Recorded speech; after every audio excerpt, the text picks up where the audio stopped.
Hi, everyone. Welcome to day 2 of the Engaged Scholarship Symposium, hosted by Swarthmore College's Lang Center. Today's session, a collaboration with CUMU, the Coalition for Urban and Metropolitan Universities, will focus on sharing lessons on enhancing public engagement and scholarship accessibility. Topics will include storytelling and celebrating community partnerships, making scholarly work resonate with wider audiences, and embedding public scholarship within academic initiatives. Our moderator today is Dr. Stacey Johnson. She is the Director of Learning and Engagement at CUMU and leads programs that support learning and connection among member institutions. Before joining CUMU, Stacey spent over 20 years in higher education as a faculty member and 8 years as a senior staff in a teaching center. She has published open access resources, academic books, and articles on language classroom practices, hybrid blended instruction and adult learning, including transformative learning and critical pedagogy. Over to you, Stacey. Thank you so much, Nimesh, for that introduction. And thank you for inviting our group to be a part of this symposium. We're really excited for today's presentations. The Coalition of Urban and Metropolitan Universities, which we affectionately call CUMU, is a network of higher education institutions that are committed to the opportunities and the challenges of being in an urban center. And for all of us on this webinar today, that means making our community work and our engaged work accessible to the people we work with and the people we work for. I'm very excited to get us started today with a group from the University of South Carolina Upstate, from the Centro Latino, which they call El Centro. We have the director of El Centro, Dr. Araceli Hernandez Laroche. We have the assistant director, Maria Francisco Montesol. And then we also have a treat of having several student interns who are doing a lot of this work at El Centro, Dana Lopez, Sarai Lopez, and D'Alexander Segarra. Thank you, all of you, for being here. And I will turn it over to you. Thank you so much, Stacey. I'm wondering if you can see my screen. Yes, okay.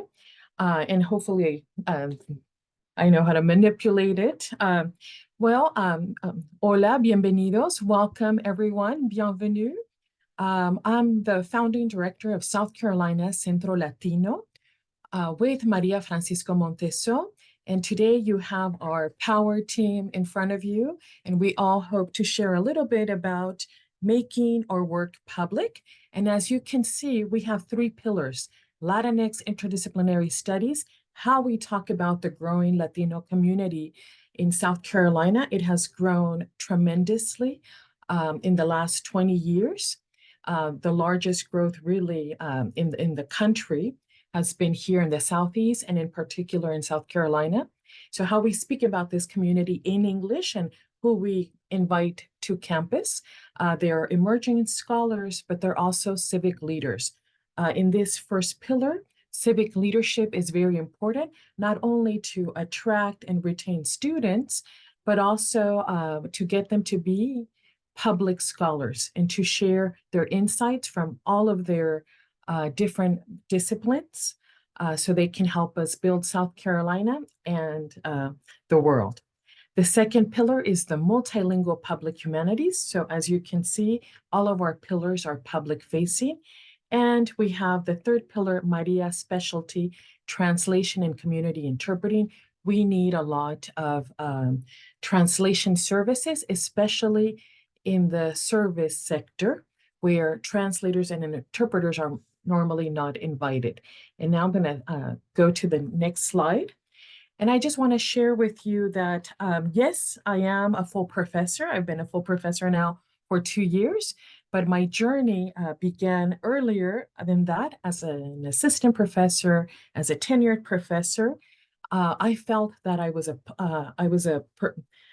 a faculty member teaching French, mostly in global studies inside of the university, But outside of the university, I was more of a public professor using my English and Spanish skills to be a community resource, a go-to person on different issues. I saw a lot of gaps reaching the Latino community, not only outside of the university, but inside. And this book has been tremendous, how to use your research to change the world, and how, I try to do that a little bit is by using social media and becoming more visible. So Maria Francisco Monteso, who you will meet in just a moment, we were, we've been active in the community before we founded the first university-based Center for the Study of Latino Culture in South Carolina. We founded this during the pandemic in 2021, but really we were already public professors doing Facebook Lives in Spanish, radio, podcasts, even television interviews. We were active on LinkedIn, on Twitter before it became X, and not so much on Instagram. Instagram is something newer for me. Interactive workshops whenever possible, bilingually, because if we want to be relevant to the communities bordering our universities, we have to do it in more than one language. Maria and I together, we speak 7 or 8 languages, but we usually are doing mostly things in English and in Spanish. So in this next slide, I just want to urge faculty out there to get involved with your professional organizations. For me, the Modern Language Association has really rocked my little faculty world and now director world. I didn't know I was engaged in the public humanities. I didn't have language to describe what I was doing out in the community. It was more than engaged service learning. It was more than volunteering. We were really trying to shake things up locally and around the state. I serve on many boards, and many times I'm the only Hispanic voice there. So I have to be strategic to make my voice a little bit louder and to amplify it. So many times I see on boards in nonprofits and elsewhere that, our community sounds this way, but we don't have that representation on our board, including our university boards that, don't tend to replicate or represent the communities we serve. So I would urge you all to check out the guidelines for evaluating publicly engaged humanities scholarship. I was on this ad hoc Public Humanities Committee, and we hope that this can help faculty. The person who got me into this work, we believe that in El Centro, we're elevating Latino talent, Hispanic talent inside of the university. Hire us, promote us. We need mentors. We need faculty that look like the growing number of Latino students. But at the same time, Dennis Looney, who used to work for the MLA, he elevated my talent and invested in me. Last week, we were giving an advocacy panel. We were on a panel on, how we do this type of work. So if you go to our link tree for El Centro, in the next day or so, I'm going to link to that presentation. But thanks to him, I got involved with the MLA on several committees. And one resource I want to point out for faculty is an article that I wrote, and that is the urgency to make public work count. And in there's a quote that seems to have resonated on social media with some academics. Translating labor done with 2 different audiences in mind, the community and higher education is a craft and genre itself. So here I am giving a little bit of a plug for this Public Humanities Open Access bulletin, peer-reviewed, where you will read other fantastic scholars doing this type of work. And I just want to mention another commercial. It's I'm on the advisory board for this new open access Cambridge University Press platform, the Public Humanities. Hopefully, Maria and I will have an abstract accepted, and we talk about the work that we're going to present to you now. But I want to, before I introduce to you our great team, I just want to share with everyone that my favorite hour during the week, I do a lot of very purposeful work. I'm zooming inside and outside the university, every day, working, being community embedded, and also being here directing and teaching. But my favorite hour of the week is being with the folks that you will meet today. We are co-creating El Centro with students from all majors who are volunteering their bilingual, multicultural skills to uplift this work. We're uplifting talent together, creativity, and we're making our work public, and we're planting seeds of transformation through multi-generational public scholarship teams. We have a program called El Centro Public Scholars. It's not a major, it's not a minor. We invite students from all ethnicities, all cultural backgrounds to come to our public humanities events, reflect on them, volunteer at them, and later present and maybe be published if they want in our Scholar Commons. In a moment, you're going to see what this loteria is. That's Mexican bingo. When we go and do tabling events, we have all these posters. So we thought, why don't we put our heads together and create a beautiful poster where we can just point to families in English or Spanish, or about our pillars, los pilares. We can talk about our publications that are open access, and to follow us on las redes sociales, on social media. Now, I would like to introduce you to Dana Lopez, who is one of our brilliant marketing interns. Bienvenida, Dana. Hi, thank you so much. It's nice to meet you guys. I'm so happy and excited to have this opportunity to speak with you about El Centro and how awesome Araceli and Maria have been, not only for my career, but also in regard to making me feel like I have a community. So I joined El Centro the August of last year because I've always been an online student. Um, I've never really connected with anybody from the university.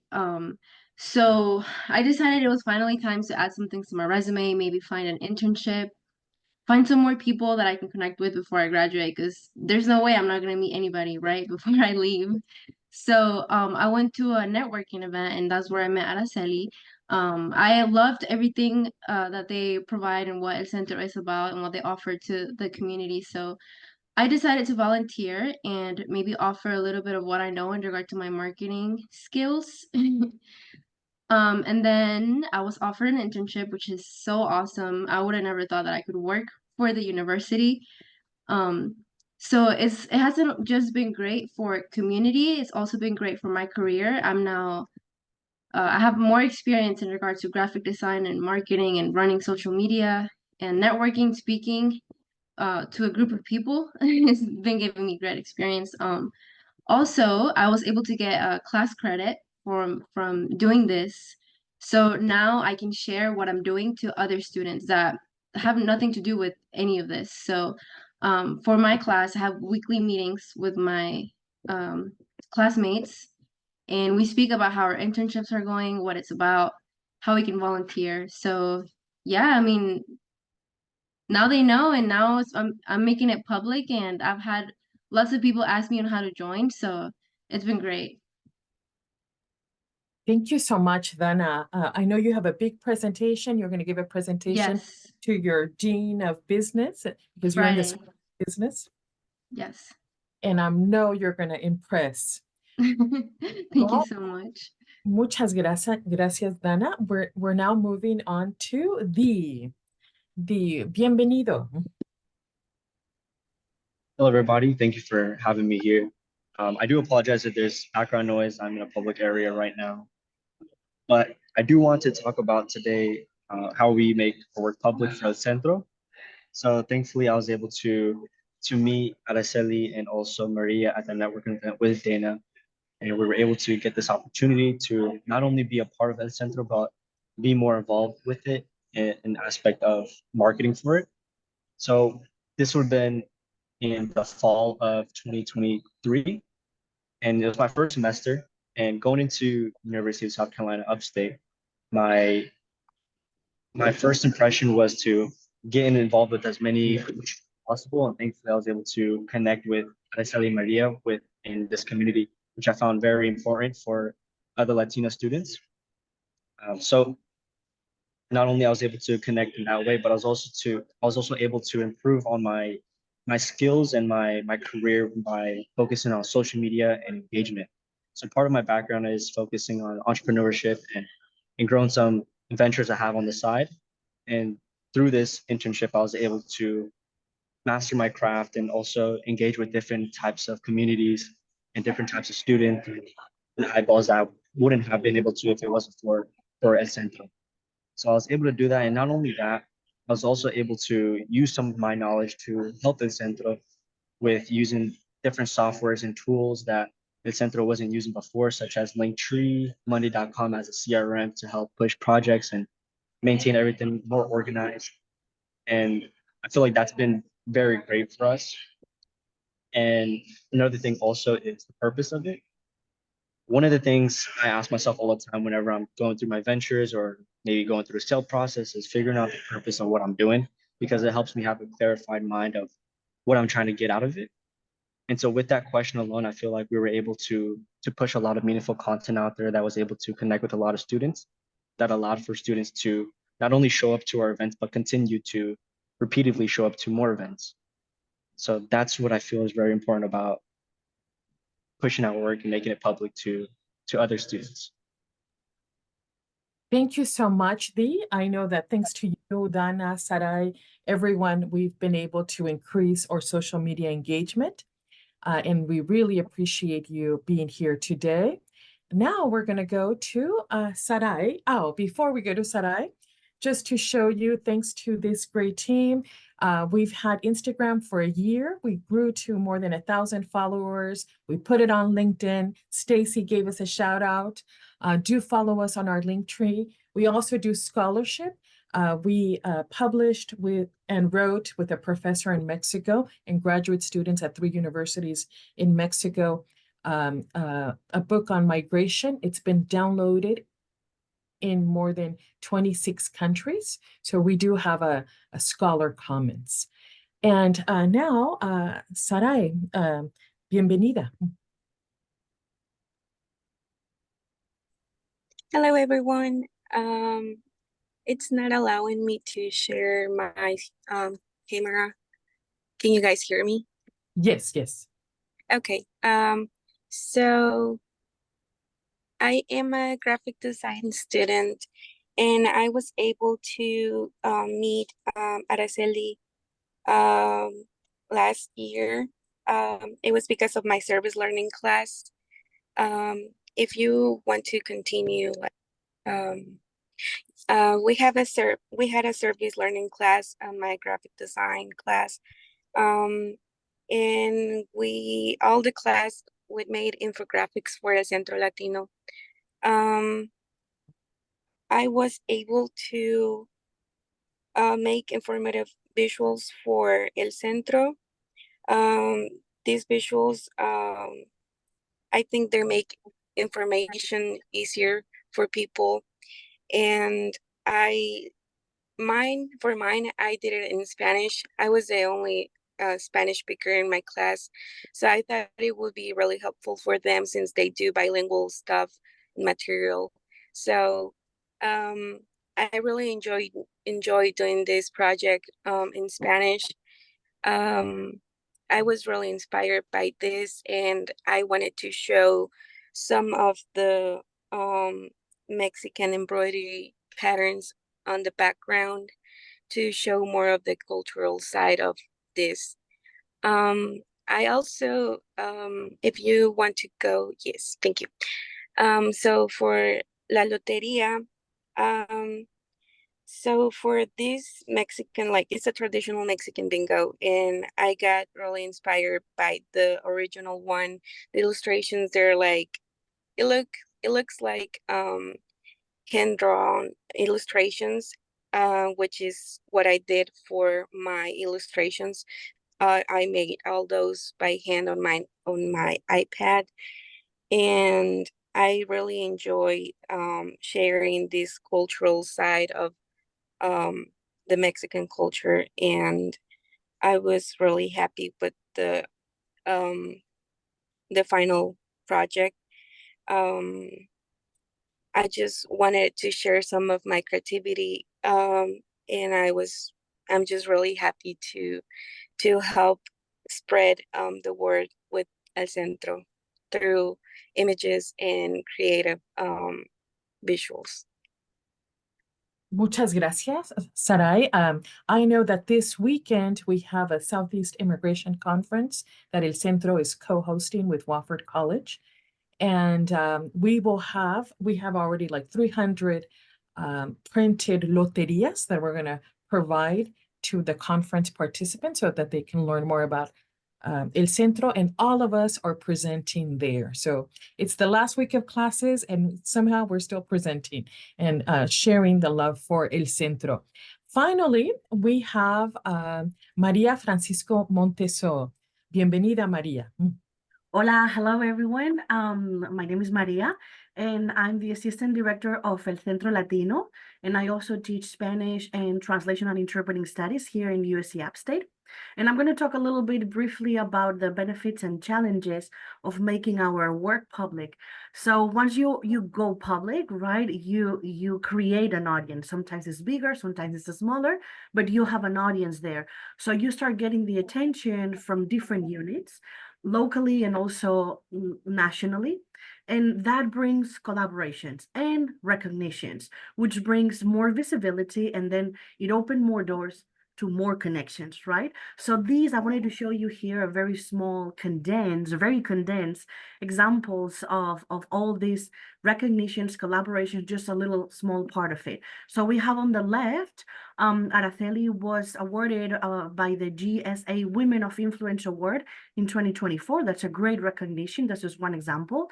Also in the middle, there are academic or educational institutions that invite us to either present or to have a table to show what we do. So that's benefits because we create a lot of connections there with other students and people in the community. And we go from, as you can see, from elementary schools to universities too. Then also on the right, in a community level, we've been invited to a video podcast that we meet every month or every 2-3 months, depending. That is called Las Profesoras y Tú, and we do it, the professors and you, and we talk about different aspects in academic and in the community, and we do it in Spanish, and we try to break barriers, right, between the university and the community. This is a great way to also reach other other sections in South Carolina or other areas that we don't have as much access, right? And we also invite community members and leaders, as you can see in these posters there, for the Translation and Interpreting Conference that we have annually. And we invite them, because of all of these connections, we invite them to present, and then they also invite us to go to other places to present, depending on what we are doing together. So the collaboration becomes reciprocal, right? So in the end, it's like we become content creators somewhat with the help of all this community, all these institutions, all these recognitions. So it's a great way for people to know what we are doing out there, right? So it's beneficial for our public work, and most importantly, we learn from our collaborations.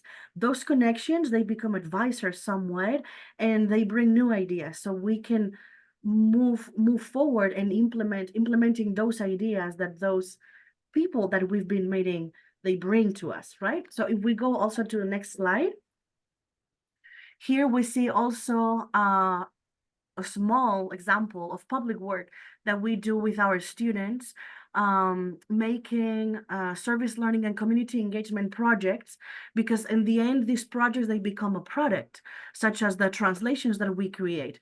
And these relationships, trust that we create with the students, they become tremendously beneficial in a personal level, of course, but also professionally, because they became your ambassadors, you know, and they not just on campus, but also all off campus. So it's a great benefit to create a very good bond and with them, so they help you to make you more public, right? Someone.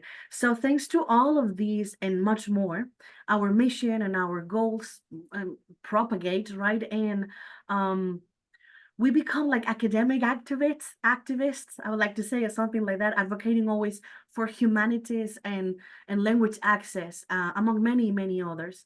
And the benefits are great, but we also wanted to talk or mention the challenges, because we do a lot, and making all of this public work, it's a lot of work. And we also teach, we also have classes to teach, right? And lives, believe it or not.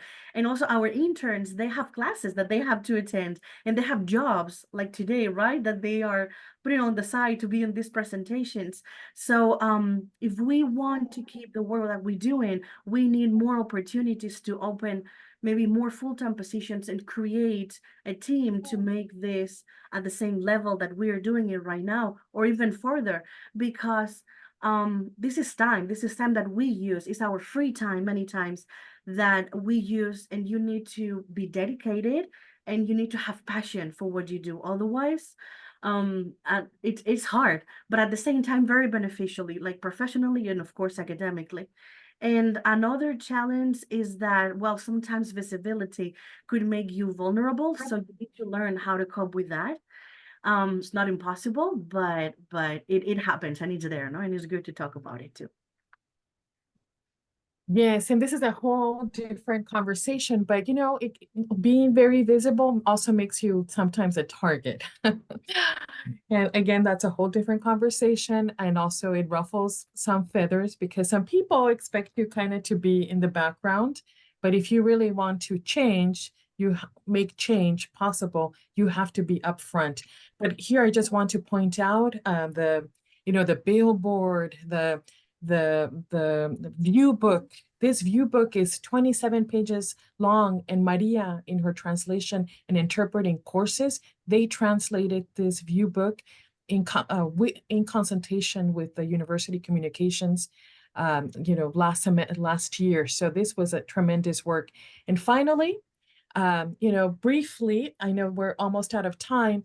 We're all just going to share with you our why. And I do this because I'm 1% of full Latina professors. Latina professors in the country are 1%, tenured 5%. I need El Centro to make noise for 10. We need El Centro to expand talent so we can be hired and mentored to be faculty. Maria, what's your why? And then I'm going to ask our brilliant student interns. Well, all of this public work, it fulfills my purpose, which is to enhance and empower multilingual spaces with professional translators and interpreters, advocate for the importance of language and also multicultural spaces. And it's important to learn from the local community.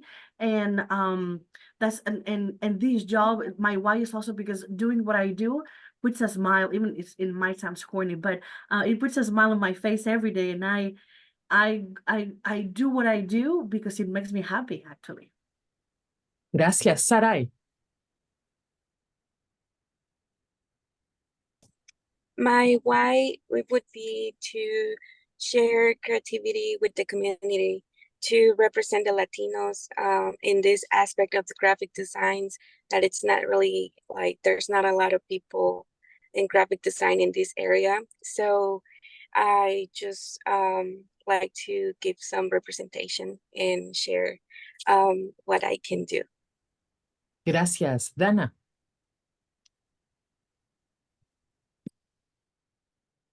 Thank you. So my why definitely has to be so students like me that maybe felt a little left out when starting university, that they can find a community that they can relate to, get academic benefits from it, and also just have somebody that you can go to whenever you need help. it doesn't have to just be school, it can be life, anything that you have going on. This is definitely a great resource for help and support. So that has to be my why. Gracias, Dana. Di. I'll say my why is to be able to provide a comforting community where like-minded people have a place where they can speak with other people and share similar experiences with people who are going through a similar experience themselves.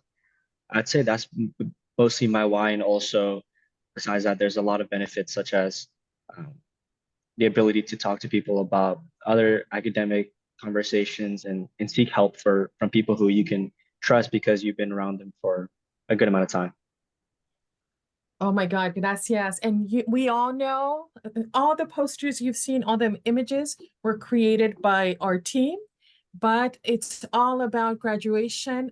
If you follow us on social media, you will see what they are doing. They are uplifting seniors that are going to walk in 2 weeks, like Yasmin Carrera, who has an indigenous background. And, you know, we are here for you. Aquí estamos. And we love to see those tears from the parents at graduation. So muchas gracias. Thank you so much. And I don't know if you would like to do a Q&A now or later. Oh, thank you so much. That was wonderful. And I just want to emphasize something that I heard over and over in your presentation. The title of your talk was Storytelling, Celebrating, and Elevating Our Campus and Community Partners. And I think in CUMU, we often talk about trust and mutually beneficial partnerships. And it is so clear to me that you're not just applying that ethic of storytelling and elevating to your own work, but you're elevating your partners, you're elevating your students, and it's infused into everything that you do, that we elevate in mutually beneficial and trust-based ways. And it was just wonderful to hear about all the good work that's happening at El Centro. So thank you so much. I do want to invite anyone who might have a question now. We can take a couple minutes before we move on to the next section. Feel free to use the chat. I am not afraid of a little awkward silence, so I'm just going to pause here for a few seconds and let people decide if they want to ask a question.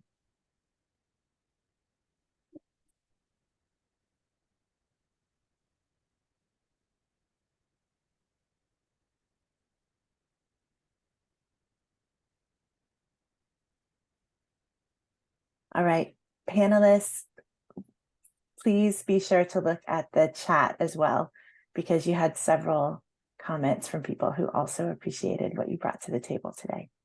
We will have more time for Q&A at the end if anyone has any questions. But I think at this time, oh, we do have a question. I didn't give quite enough seconds. Araceli, Cynthia Gomez is curious. She may have covered this, but do students receive stipends? Oh, yes, yes, yes. Actually, thanks to being visible, I forgot a big piece, but it's actually in the Loteria. After 1 year of existing, a beautiful donor family stepped up and donated $50,000 for El Centro Public Scholars. And we're actually allowed to fundraise and do a little bit more of that. But also our provost, Pam Steinke, she saw the great work that our students were doing for free. So she said, I want to pay them. And I know that Sarai volunteered to do work with us. Once we're done, she will receive an honorarium based on those micro grants from that El Centro endowment. There were 2 scholarships that were established, and Maria is about to travel to Alicante, Spain. So students involved with El Centro hopefully will also have access to some micro grants. Yes. So making our work visible, co-creating with students pays. Thank you for your question. That is really a tribute to how good of a job you've done making your work visible, also that people want to fund it. I think taking those first steps attracts the funding. And that's the Swift family, John and Kelly Swift. Thank you so much. I'm sure they will watch this recording because they also mentor us and help us expand. So thank you.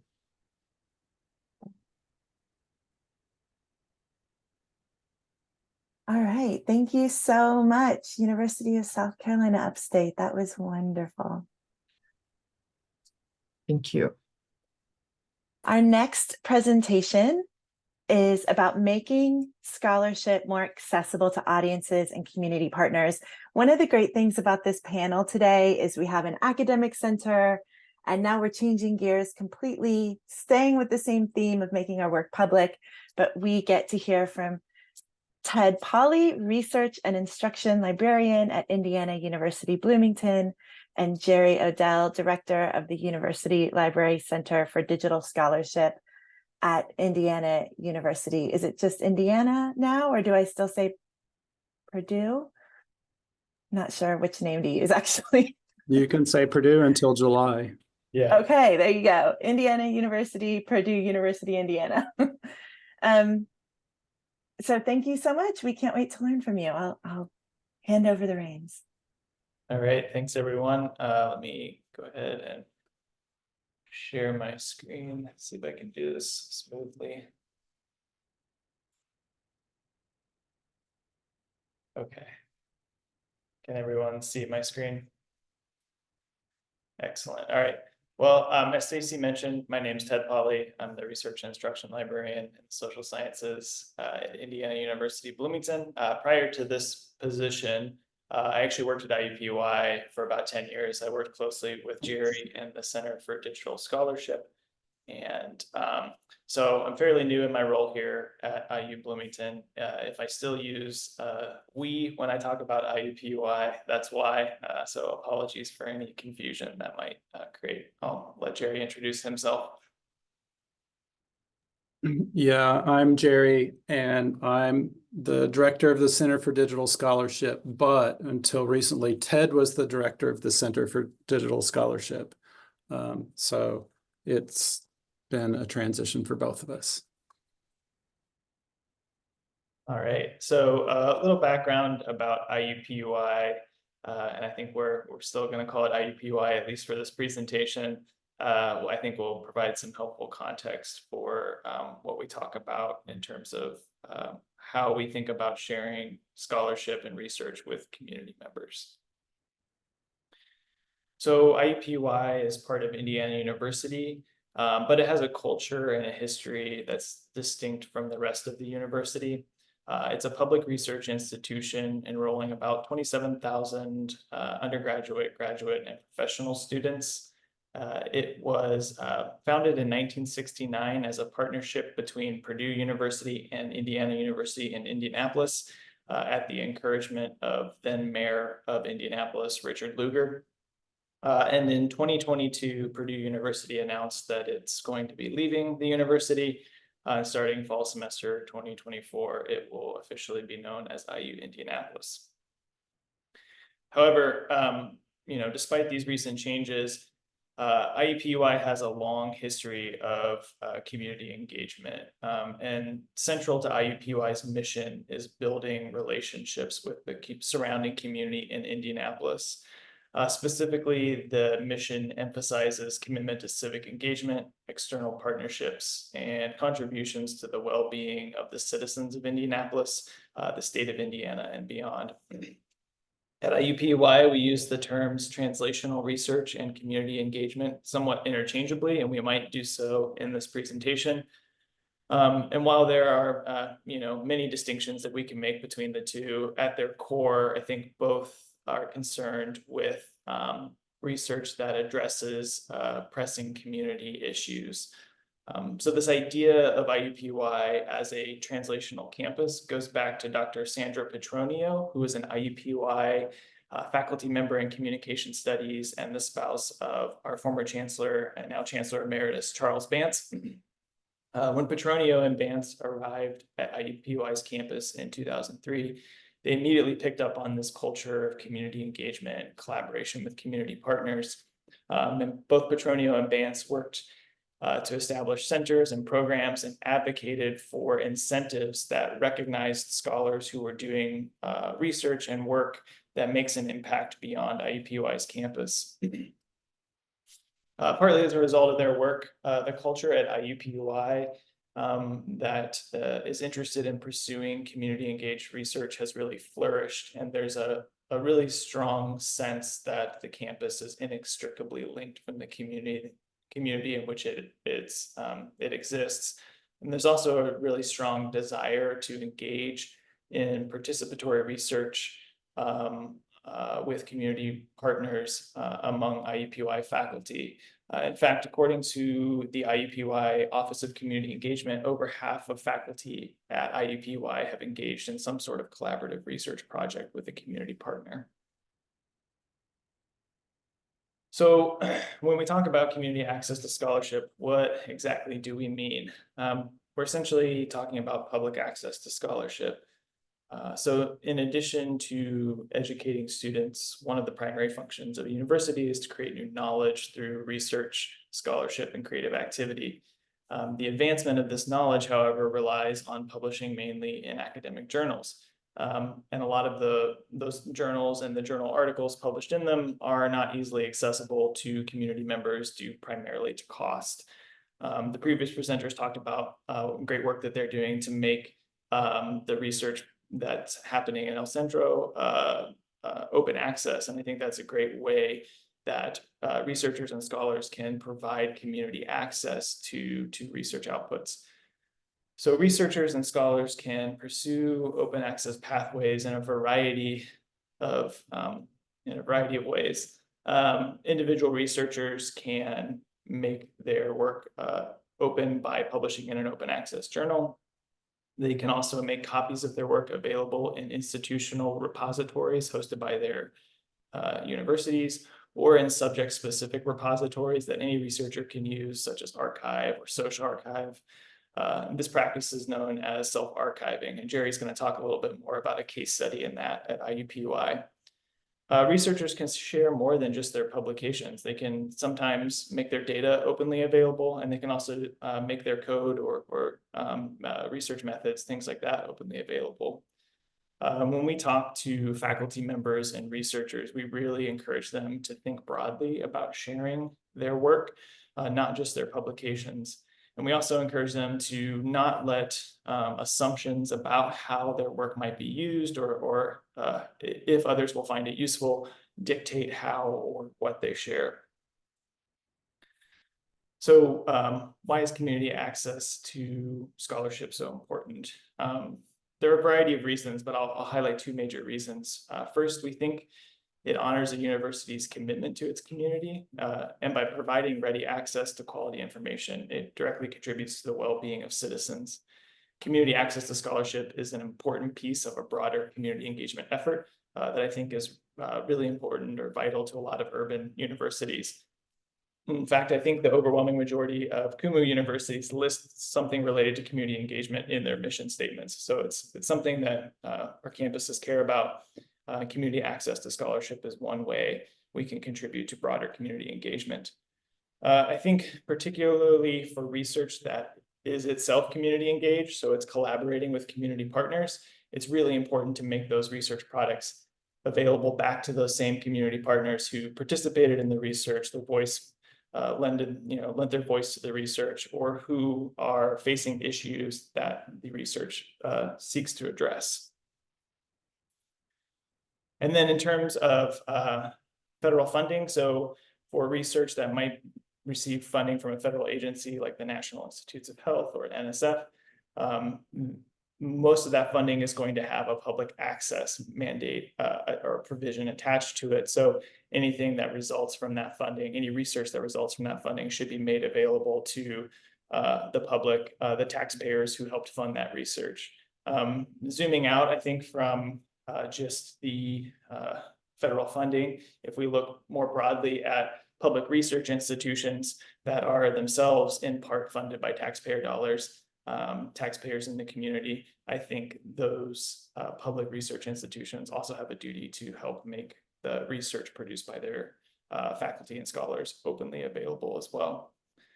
So I'll turn it over to my colleague Jerry now to discuss where academic libraries fit into this picture and talk about a specific case study from IUPUI. Thanks. And Ted, you're going to do the slides, right? Because Yep. Great. We can move to the next one. So yeah, the reason you want to partner with an academic library, there's a good chance someone like Ted probably works there. And I wanted to echo Ted's comments about El Centro. That was really inspiring. And we were thrilled to hear you mention that you have a scholars portal and open access and are sort of walking the talk here. And I promise you, other people listening, there's someone in your academic library who believes in that mission. So reach out and see what kind of support they might be able to give to you. Let's go to the next slide. This is our library's mission statement, or a piece of it. It goes on and on. But these three principles have been part of our library's mission statement for a long time, that we inform the campus and the wider community, and we aim to connect that wider community with the resources that we have, not only in our building, but the resources and the knowledge that our campus creates. And by doing so, we hope to transform the lives of our community. That's probably not a rare mission statement for a library, honestly, and your library may have one that's similar. So I know I said it again, but you might reach out to them and see how your library can support your community engage or your public scholarship projects. Let's go to the next slide, Ted. One way we do this at IUPUI and most universities and even most liberal arts colleges have a website like this. Librarians call it an institutional repository, but it's a website for sharing scholarly works.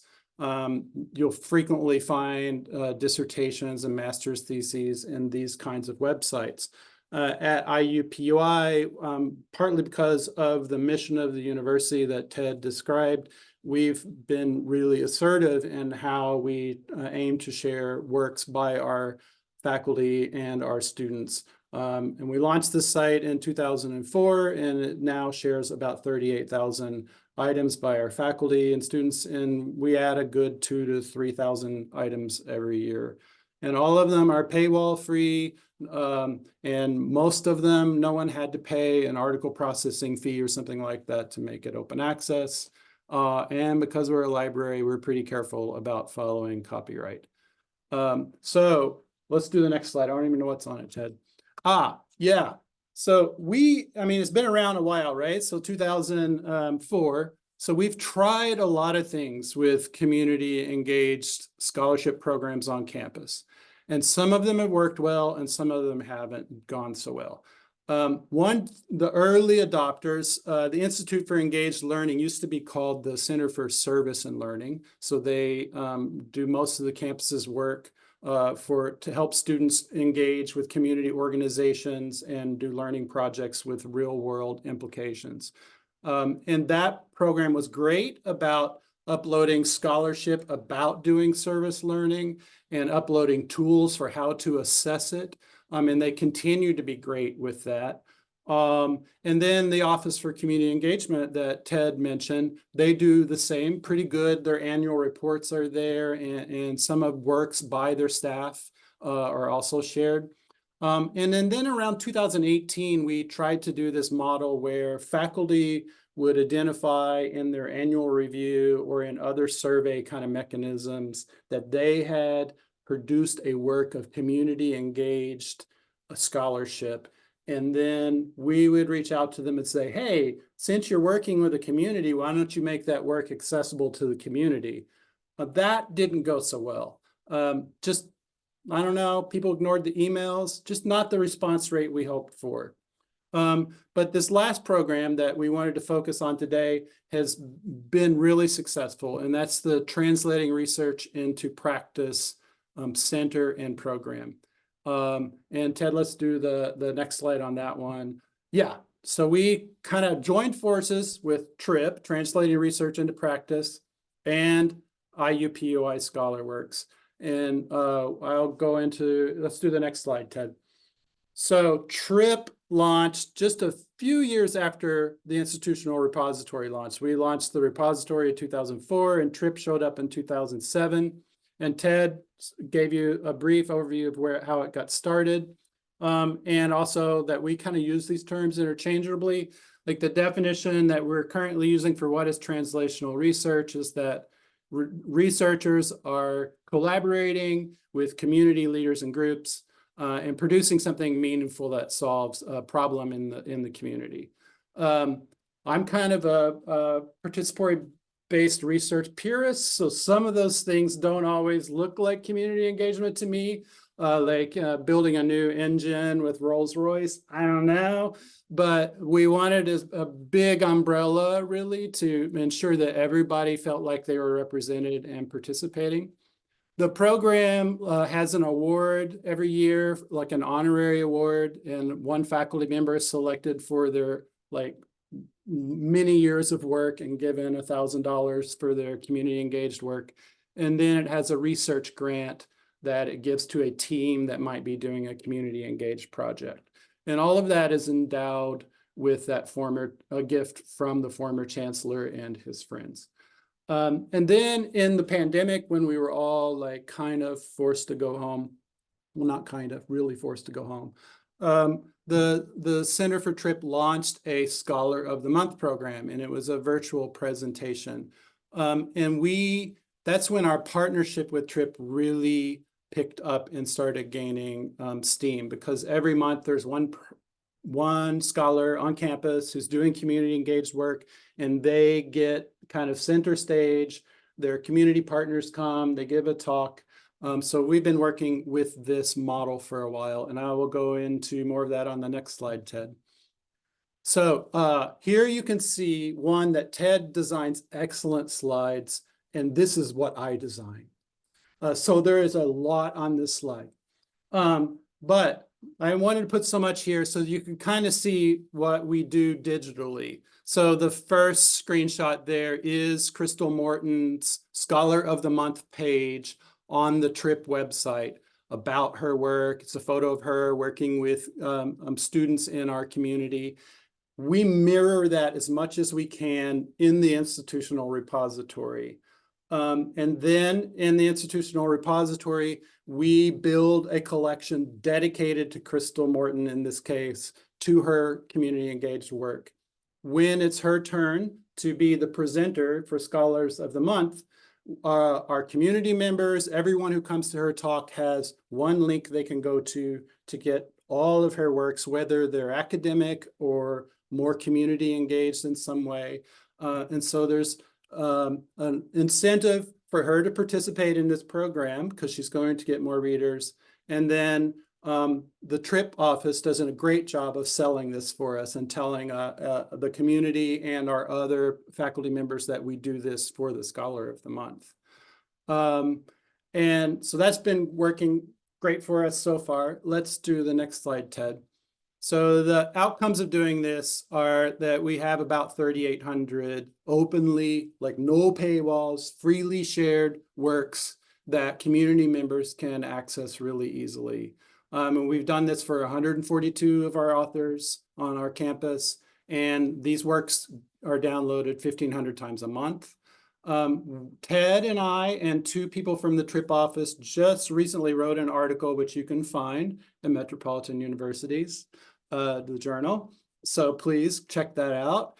And it's a survey of the people who participated in the program, and we were really pleased to see that they echoed some of the same values that we have and some of the same reasons that we decided to partner with them, that they thought that this was valuable because it gave access to their community partners. And of course, they were also really excited that they were getting a broader audience and more people looking at the work that they were able to produce with these community partners. But there are some challenges. So even though this is a collection of things that are open access, some of them are still really very academic. And I'm glad that Ted said we try not to say, oh, well, only academics would want to read it. Like, you never know who's in the community. There are lots of people in the community who are really curious and willing to stretch and read something that might be academic. And we don't like to make assumptions in that way. But nonetheless, I wouldn't say that all of these things are really written with the intention to engage with community members as readers. Some of them are, but not all of them. And then, of course, people are so busy. So when they're the Scholar of the Month, they have to do a little recording of themselves. They have to provide photos. They have to write a little blurb. Like, they're asked to do a lot. And then the library is like, hey, give me everything you've ever written, right? So they're like, come on now, cut me some slack. So we do a lot. We do the uploading for them. We do the metadata description and all the things that librarians like to do. And we also do the copyright assessment, which scares people a lot. It doesn't scare Ted and I so much because it's like, I don't know, it's the water we swim in. So we try to like nudge people along, like, this is going to work out. You're not going to get in trouble. We never get in trouble. But the wrinkle there is that a lot of paywalled publishers have copyright rules that don't let you share the final published work in an institutional repository. If it's an open access publication, like the ones that El Centro mentioned, like, you can go to town. But otherwise, you need to find like a pre-published draft. And so that also adds a little time burden to the faculty member, right? They may not even have it, or, you know, the computer died last week and it's gone.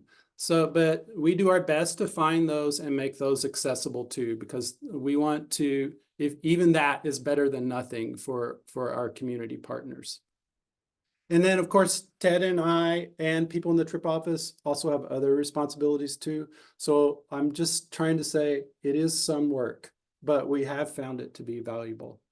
I think that's the last slide, Ted. We got questions next, right? Yep, I think so. We're happy to take questions now or later. I'm gonna stop sharing so we can see more easily the chat.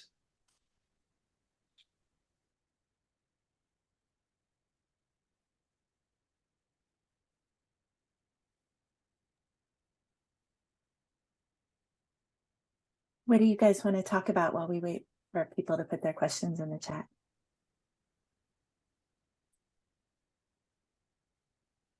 I do have a question, actually. Sure. Can you tell if you said, okay, let me back up. You said it was downloaded about 1,500 times a month, and the slide it said 15,000. I'm not very good at reading numbers. It's 15,000 times a month. That's amazing. Can you tell where those clicks are coming from? Do you have any analytics on who's downloading? We track usage geographically at kind of an upper level. So we don't zero in on zip codes, but yes, we know that they're coming from around the world. For the TRIP collection itself, I don't know the countries off the top of my head. I know that the only country for the entire repository that's never downloaded anything is North Korea, but otherwise we have a very global readership for the repository works, which makes sense because subscription resources are really, really expensive. People sometimes don't know how burdensome that can be for other communities and universities. So it's in our interest globally to share knowledge as widely as possible.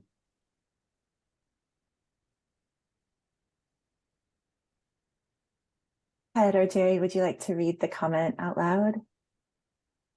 Sure, I can read it. This is from Carrie Smith. Thank you, Carrie. I have no questions, just to say I love this idea. And yes, the copyright is the issue, along with the reality that I have no chancellor leaving an endowment. Yeah, that's a challenge.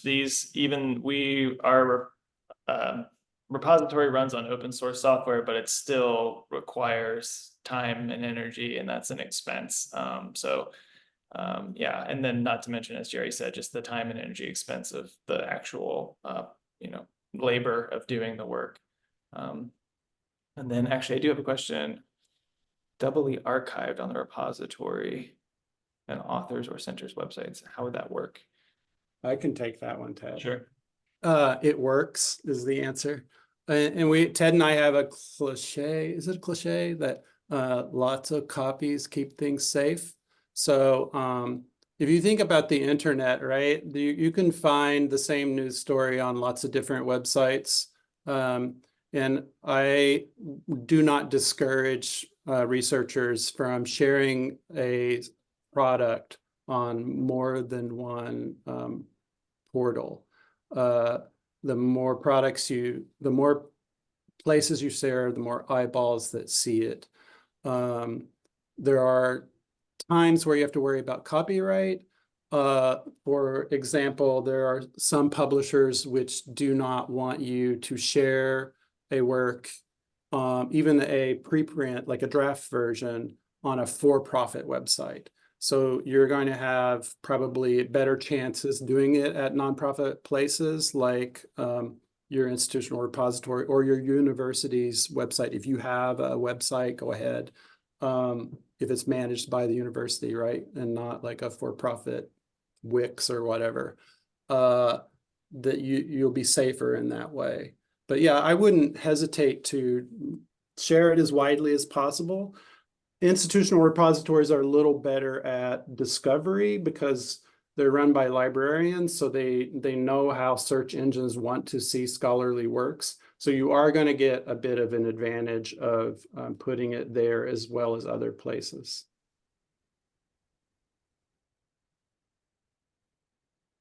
I think that's true. 15,000 downloads a month blew my mind.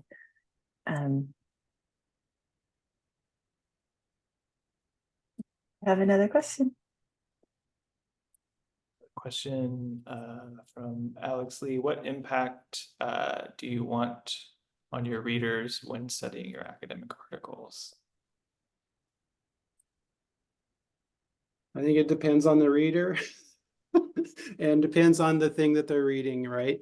But for the library, I really think it's about education. And for most librarians, right, we really want people to find the thing that they need and learn from it, and hopefully share that knowledge with others. So that, for me anyway, that is the kind of guiding principle for why I became a librarian and why Ted and I do this kind of work. Yeah, I'll agree with that. The idea of librarians promoting open knowledge beyond just their campuses and their direct communities that they serve, but to users around the world is definitely something that motivates me as a professional as well.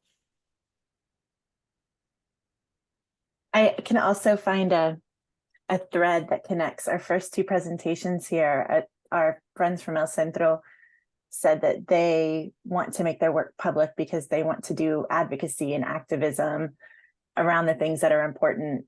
And there is sometimes a little bit of a closed loop with academic work. I only read the academic work that is very specific to my discipline, and only people very specific to my discipline read my work.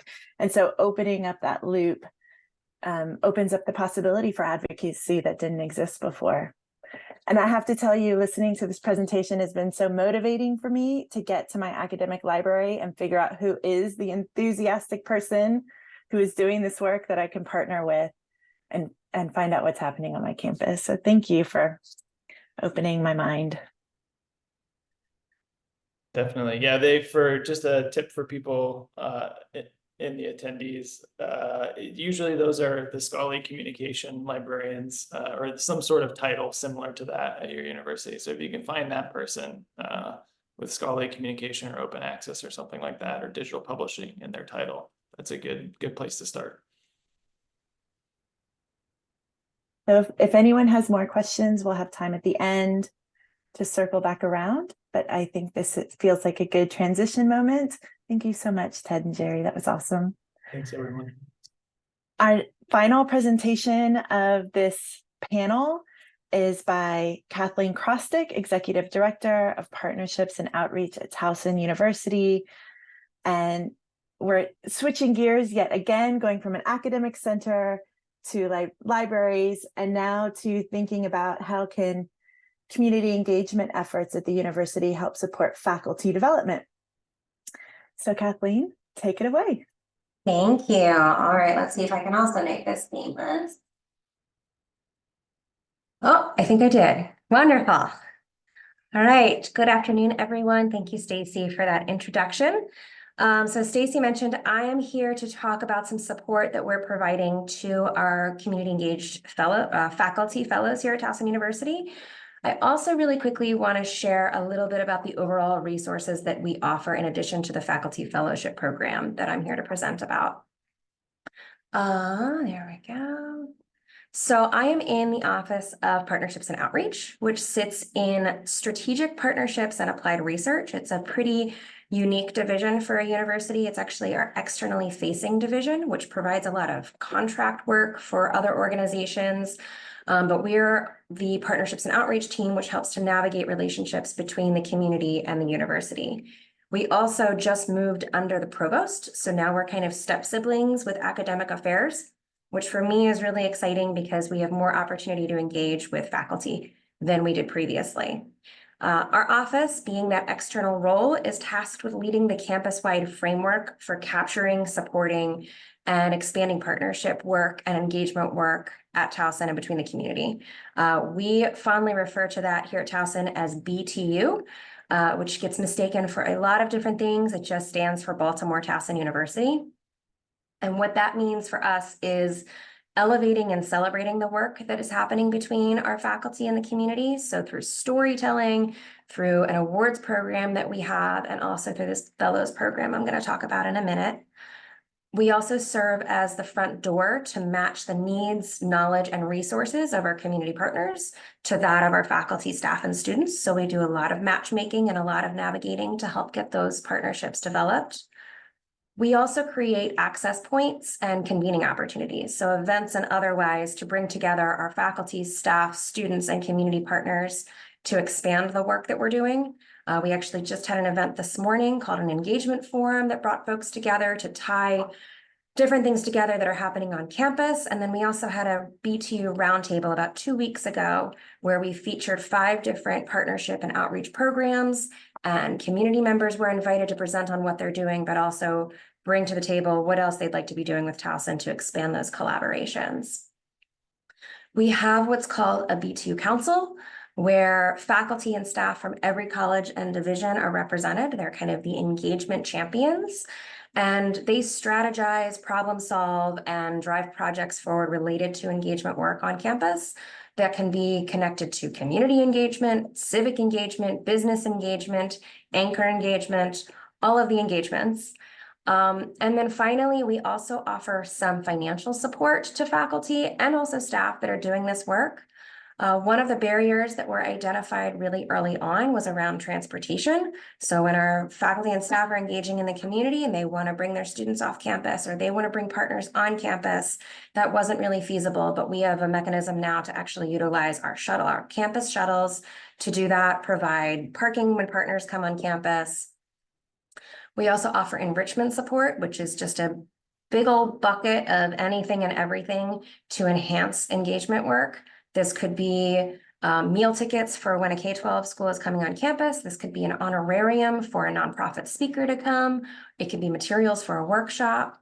We also sometimes offer student employment. So if a faculty member is engaging with a partner and has a project to do, but doesn't have the capacity to do that right now, but they can oversee a student employee to do that, ultimately providing something for the community partner, we can support that employment. And then last but not least, we also provide some national visibility support. So funding for faculty and staff to present their engagement work at conferences. So despite all of this, despite all of our best efforts within our office around elevating and telling a story of this work, I do sometimes feel that our engagement work that our faculty is doing is sometimes Towson University's best kept secret. And our strategic plan is very heavy on operating for the public good, but that requires getting our work, our research, and our outcomes into the hands of the public where it can make the greatest impact. And so With CUMU, with Towson University serving as the headquarters for CUMU, I don't know that Stacey mentioned that yet. We're always looking for ways for us to better collaborate with CUMU, specifically related to elevating the amazing work that our faculty is doing. Just this past winter, I think it was in January, Stacey and I were having some conversations. We decided to launch a collaborative public scholarship faculty fellows program. This came together rather quickly, but it is off and running, and we're kind of building the plane while we're flying it, but so far so good. So we developed the program with the following goals. 1, to increase awareness of resources available at TU and nationally related to public scholarship and community engagement. 2, to form connections across campus with like-minded colleagues. This is kind of becoming a twofold goal. 1, it's providing a space for the faculty fellows to connect and address issues related to public scholarship. But for me personally, as this has definitely been a learning process, it's also helping me to expand my connections across campus and deepen my understanding of their work to form community connections. Our office serves as the front door for organizations that want to connect with Towson. And so the more that I know that faculty are doing and the more that I know about their interest points, the more I can facilitate those connections. The third goal is around providing national visibility of the fellows' work and public scholarship insight at the CUMU conference. So what I haven't mentioned yet is that the fellows program in total is just this spring semester, pretty condensed with 5 meetings, and it will culminate with them facilitating a community conversation session at the CUMU conference in October. And so we've provided them the registration costs. We will cover that. And then we're also offering a stipend, which they could either use for the travel for them to attend or for something else if they have department travel funds still available. And then this isn't up here as an official goal, but kind of an unofficial goal. It's helping me to realize the gaps at Towson University so that we can explore how we can better support faculty to get their work into the hands of those that it can make the most difference. So as far as the process goes, we kept the application pretty simple. In some ways that made the decision a little more difficult because we didn't have a lot of information. We simply just asked how long they were at Towson, what they hoped to gain from the program, and whether or not they could commit to attending all of the meetings and also the conference. To be perfectly candid, hoped for 6 or 7 applications, expecting that we would accept all of them. We ended up with 37 applications across campus, and it represented nearly every single one of our colleges. So this was clearly an area of interest and need. We only were able to accept 9. And our decisions were based on, of course, the obvious, whether or not they could commit to the meetings or conference, their responses on what they hoped to gain. Although some of those were difficult, that some were clearly more interested and invested than others. We also found that some were actually better positioned to present to the fellows than actually be a fellow. And that's coming into play as well in our agenda planning. And we also factored in the diversity of representing all of our colleges. So we ended up with 9 fellows, as I said, 2 from our College of Health Professions, 2 from our College of Education, 3 from our College of Fine Arts and Communication, 1 from College of Liberal Arts, and 1 from Cook Library. We have 2 colleges that weren't represented, our College of Business and Economics and our College of Science and Mathematics. It's just an ongoing challenge to connect with them regarding our community engagement work, but we're still working toward that. Since we did pull this together a bit late in the year, I think that's a learning lesson for next year. We made this a very condensed fellowship. So it's only for the spring semester, and we're cramming a lot into our 5 gatherings. We've only had 2 of them so far, so I'm sure I'll have some more lessons learned when we wrap this up in May. But so far, our focus has been on 1, just an introductory session with our fellows. Our second meeting was around community engaged and collaborative research and writing, and also around advocating for public scholarship and promotion and tenure. We are lucky enough that we have a faculty director of community engagement and partnerships on our staff who works part-time within our team. And so he was able to come and help facilitate that discussion. Our next meeting, which is actually next week, is around engaging with popular media. We have a national expert coming to speak with us about that. Our fourth meeting, which I'm really excited about, is around resources available at Towson, particularly around open access publishing, copyright licenses, and researching and conducting oral histories. This is actually our only in-person meeting, and it's going to be facilitated by our library representatives. So I really look forward to learning about how our resources do or don't hold a candle to IUPUIs that we just heard about. And then our final meeting will be around new media such as podcasts, blogs, and video. We're planning on a technical how-to for that one, and then also some conference planning. So far, again, like I said, we're only 2 meetings into this, but some future considerations that I'm thinking about in the back of my head. It's still a new pilot, but I'd love to figure out how to maintain this cohort. They're building some great relationships, and I know Stacey keeps reminding me that, you know, at a minimum, this is just a great space to bring these folks together and have conversations about the challenges and ideas that they have around public scholarship. So I would love to figure out how to maintain that cohort and or have them lead future sessions around peer-to-peer learning. And then I also want to create some less exclusive cross-campus programming based on the fact that we had 37 people apply for this and probably many others that considered applying for it. So something a little less exclusive for cross-campus wide. And that's it.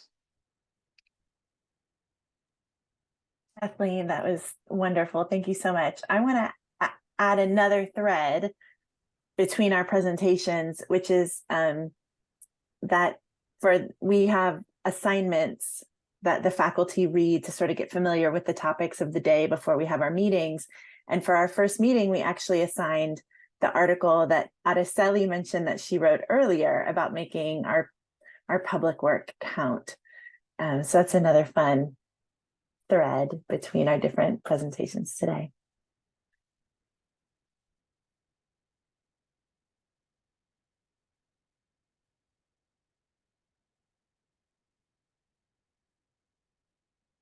Nice, look at that. We're already learning about the Towson Library. Yeah, Jerry, do you know Joyce Brzezinski? She's our community engagement scholarship champion at Towson. Oh, we had one question. You want to read the question for everyone? I missed it really quickly. Do applicants need to receive approval from their chairs or deans for participation? Yes, we ask that they let them know before they apply, and then when we select them, we copy their chairs and deans and make sure that they're okay with it as well.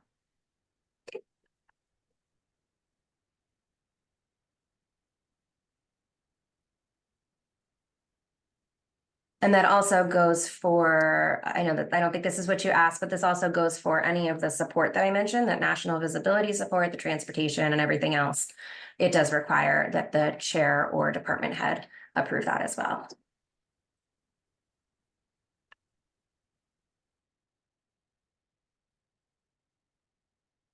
So I would love if there are more questions about the faculty fellows program at Towson or about any of our presentations today. This is our last chance for conversation. I would love to hear from those of you who are attending today. I want to open this up to our panelists as well. If any of our previous panelists want to make connections or ask questions, we would love to hear from you. Yes, can I ask Kathleen a question? Please. Yes, Kathleen, everyone, this is so amazing. I would love to be at your institution for a semester and take advantage of all of these resources. In particular, what really struck me was national visibility, that pitch. I'm going to borrow it, maybe copy it from you, because you know, sometimes one of the things I struggle with is we do have money for faculty to go to conferences, but to push public scholarship, public humanities work, sometimes we need to be at the Humanities Council meetings and conferences. So, you know, do you foresee maybe having 2 pots of funds for faculty engaged in this work? Because sometimes too, we have a Together SC nonprofit summit Like sometimes if I'm going to be doing community work, I need to be at the nonprofit annual statewide summit. So just a thought. Thank you. Yeah, absolutely. And this is something that actually we had prior to COVID and just brought back because, of course, I feel like everyone's just getting re-immersed into the conference world.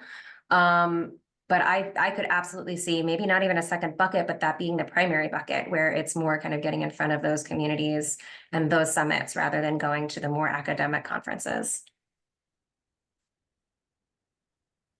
We had another question from TJB asking if your program is institutionally funded or externally funded. A bit of both. We do have some institution funds, but we do also do external fundraising through our foundation. We actually have our TU Big Give fundraiser is today. So both. And there's certain dollars that obviously we can spend on things and we have to use foundation dollars for others.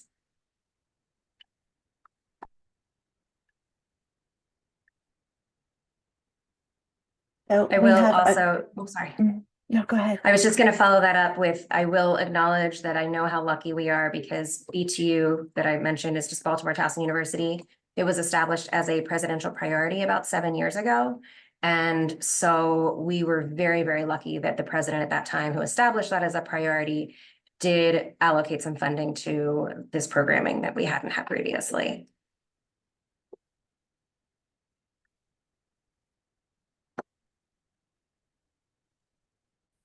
We have another question in the chat about the Faculty Fellows Program specifically. What are some of the challenges you encountered and how did you address them? Being so early on, I feel like we don't have many challenges yet. Really? Again, I feel like we've had so many challenges. Have we? I'm going to step in here. I am really the secondary partner. I'm more of Kathleen's thought partner. Kathleen is really spearheading the event. But because everything has come together so quickly, we are making decisions as we go about who are going to be the guest presenters, what are the readings going to be, how much time are we going to invest and in different topics. And I don't think we always are predicting correctly what all of those decisions should be. The great thing, though, it's a challenge and an opportunity. The great thing about the way that we're putting everything together is it's making us very flexible to be responsive to what the faculty fellows actually express that they need and want more of. Whereas if we'd had more time, our program might have been so set in stone that we wouldn't have been able to be responsive. So pros and cons. I completely agree. I'm more the person who wants it all laid out a year in advance, but after our first meeting with the fellows, we had a very different explanation from each of them of what they wanted to gain. And so, yes, to your point, we were able to evolve in the moment rather than having speakers and everything lined up well in advance. It's just requiring a little bit of last minute scramble. It's okay. And we did have a question in the Q&A that's for all of the panelists. So I would love for everyone to jump in and respond as they're able. But thank you, Heather. I also have found it very inspiring and educational. This is such a phenomenal group of people today. Heather would like to ask, how do all of you engage with community voices in your process?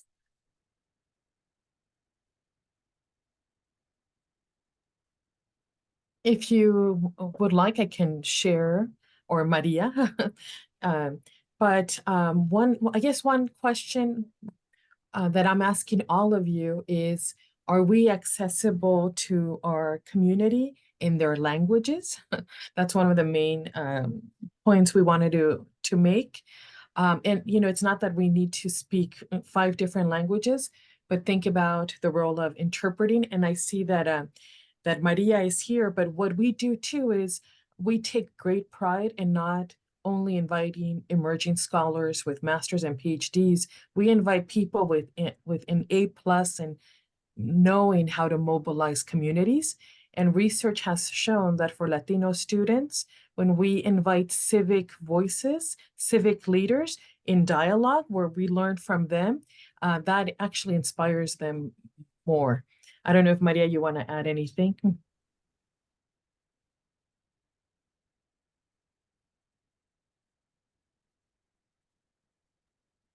I think we rely heavily on our, in this program, at least that we described, we rely heavily on our partners in the university.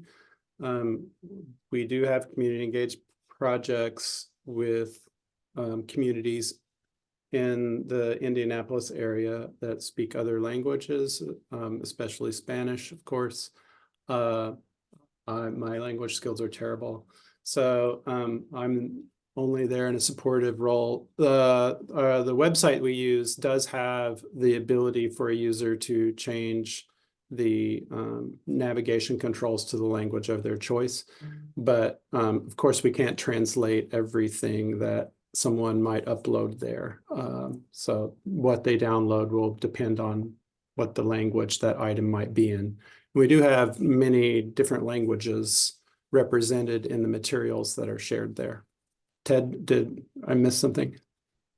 No, I guess I would just add that, yeah, access is only one of the barriers. There are lots of other barriers too, to being able to like really use and engage and benefit and share knowledge that might be shared in a repository like ScholarWorks. It would be something we haven't been able to do. And I don't know many libraries that have successfully done this, but it would be interesting to work directly with community members and ask them what their experience is like if they've used the repository and things we could do to improve to make it easier for them to find and use things that are useful to them in their lives. So, but as Jerry mentioned, we're all stretched pretty thin. So I don't want to come off as plugging other events, but it happens that CUMU is having a conversation in August about libraries and community engagement. And so Ted and Jerry, I hope you both are able to come and help us think through what that kind of community engagement might look like in the context of open scholarship.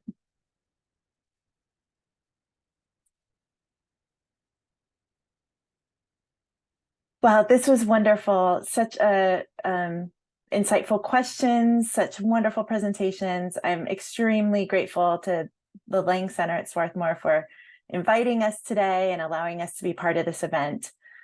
Nimesh just put a reminder in the chat that the final session is tomorrow, same time. And yeah, thank you to everyone for being part of this. It was just wonderful.